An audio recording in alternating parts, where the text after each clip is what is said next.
Now it's time to go back in time. Here's Rocco Baldelli. Pedro Martinez delivers, and Rocco lines it fair up the left field line toward the corner. Ramirez in after it. Baldelli on his way to second, and there's his first big league hit. He didn't waste any time this time and jumped on that first pitch. We just went back in time.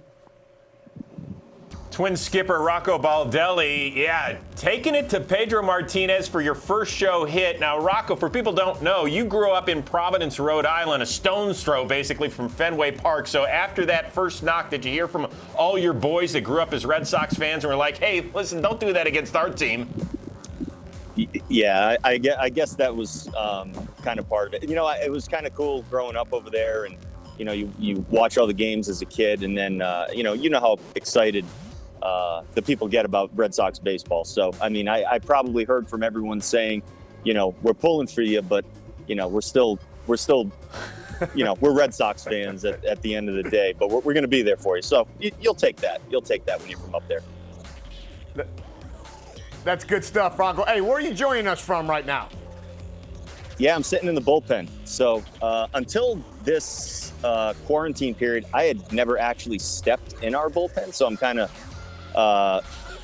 getting used to it and kind of walking around a little bit. And I'm watching Kenta throw on the main field mound right now. So that's what we have going on. We got some staggered workouts happening for the guys that have come out of their quarantine period and basically, passed all of the protocols and tests. So we're breaking our guys up into groups and bringing them in, and some longer days at the field, but this is the way we're doing things. See, that's some serious social distancing you're doing right there from the bullpen, watching Kenta throw on the mound. But I want to tell you, playing against you, bro, it wasn't fun because you were fastest, the right-handed hitter I've ever seen in my life. And, when you got your first hit, I'm sitting there trying to give you knuckles to say congratulations, but you were by me anyways, social distancing me. But were you always the fastest kid growing up? Yeah, as a young guy and kind of a skinny, tall dude, one thing that I could always do was run. And, I think everyone plays the game with their own kind of style. And the only way that I knew how to really play the game was just kind of going hard all the time, probably to a fault at times. And I think you can see that, the more baseball you watch, all of us, watch a lot of guys. You can get into trouble doing that sometimes, but that's kind of the way I approached it. So, yeah. Mm-hmm. All right, so Rocco, you're in your late 30s. You're still in great shape. Do you think that you could beat Willens Astudillo around the bases in a race? You know what? I just want to watch this video really quick. If you let me do that, it's a beautiful thing. I'm going to tell you what. He has more fun at the baseball field, and he plays hard, and he goes and he gives it everything you have. Like that clip it's fun to watch, and it makes us all smile. It makes him smile too, probably when he sees it. But to be honest, that's what we get from that guy every day. He's a good ball player. He can do a lot of different things. All that being said, I would have no problem if he was standing right in front of me right now, challenging him to some kind of race. I would never do it. I would never actually do it, but I would talk some serious junk to him. I think he thrives off that too. Rocco, I have a feeling that you think you could beat at least half of your team in a race right now. Is that right? No, that's not right. That's how you get into a lot of trouble, and you guys know that. That's how you get into trouble, and that is not any kind of street that I want to go down right now. Now I feel good. See where I'm sitting right here? This feels really, really good, and I think I'm going to stay sitting. That's good stuff. Well, speaking of all the players, what's it like being around all the boys now? Kind of getting back into it. We've been waiting 3 to 4 months. You're like, bro, uncle, and here we are. Yeah, it's great to be back out on the field. We've had a small group working out in Minnesota, small group working out in Fort Myers.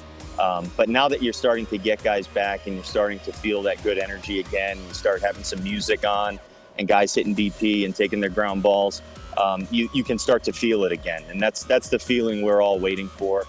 Whenever that opening day, 2.0, whatever you want to call it, whenever it happens, people are going to be excited. People are going to probably feel a lot of emotion too, because This means a lot to a lot of us in the game. And so this is fun. Everything is different. I mean, there's a lot of new going on. There are things that we're asking people to do that they're not used to doing. We know baseball is really big on routines, players, staff, everyone. We get used to things. But a lot of those things are going to have to change if we're going to do this the right way. And so we're just going to do it. We're going to challenge our guys, and we're just going to do it. You know, I'm looking right now at our setup out here. We're up on the concourse, so we're asking our guys to get changed and go outside, and we've set up a whole workout area outside underneath the overhang, so they're not in the sun all day. We got a training room up there. We got a little lounge area where they can eat. We're trying. We're doing our absolute best to get guys outside and breathe some fresh air every time they can. Okay, so when Nelson Cruz shows up at the park, does he have to eat at 4 o'clock in the afternoon with the rest of the senior citizens? Because he turned 40 yesterday. And so, like, what'd you get him? When I grow up, I want to look just like him at 40. He still got me beat. Rich Hill also is kind of in that range as well. Those guys, but both of them, you know, I'm talking about Nelson. I mean, these guys take care of themselves so well that you would never even look at him and go, oh yeah, that's a 40-year-old ball player, you know, towards the end of his career. This guy's amazing with his nutrition, with the way he treats his body, with his routine, with the way he works out and such. And you know, he takes it home. You just watch him you see the videos of him in the off season. He literally is a machine, and he sets a tremendous example in every way for all of our other guys too. Well, you look pretty good shirtless also. You're a few years younger. We had Terry Francona on, showed him a video of him shirtless, and he doesn't look very good at all on Monday. You look great. Did you get a chance to work on your tan during quarantine right here, Rocco? You guys are good, man. Let me ask you this. Did Cashy put you guys up to this? Did Cashy have anything to do with that? Because I'll tell you what, I got some good material, too, if you want anything on him. And he's sneaky, too. He pretends like he doesn't talk to anyone, and he's firing stuff out. I wouldn't be surprised if you got that from him. Yeah, that's down in Florida. You know what? I'll tell you what about the quarantine. I think we all got a chance to spend a lot of time with the people close to us, which is really cool. You know, we don't get it. Baseball, crazy life. You know, we're off. We're at the field all day long doing all kinds of things. Yeah, this is a really tough time for a lot of people, but you know, we are fortunate just in the fact that we get to be home and spend it around around all the people that we love. So that's actually one positive that we took away from this in the game. Yeah, and one of those people near and dear to your heart was your pops. You got to hang out with him on Father's Day. In fact, we have a video of him doing some, I don't know if he's into Ralph Macchio, Karate Kid, doing his thing, Daniel LaRussa, but the man's got some moves, Rocco. It's amazing. It's amazing. I pull a quad getting out of bed, and this guy's 60 years old, snapping kicks all over the place. And it's not even the kicks; it's the commentary that always goes along with it. That's who he is. My dad owns pretty much every room he walks in. I wish, a lot of us wish we had that, but that's him. And you know what? Not worried at all that went out there on social media. He could care less and probably loves it. Yes, no doubt about it. He's a stud right there. But last question, we'll let you get back to doing what you do. How much money have you saved since Phish's concerts have been canceled? Because you're a big Phish fan, so you had to save some dough. Yeah.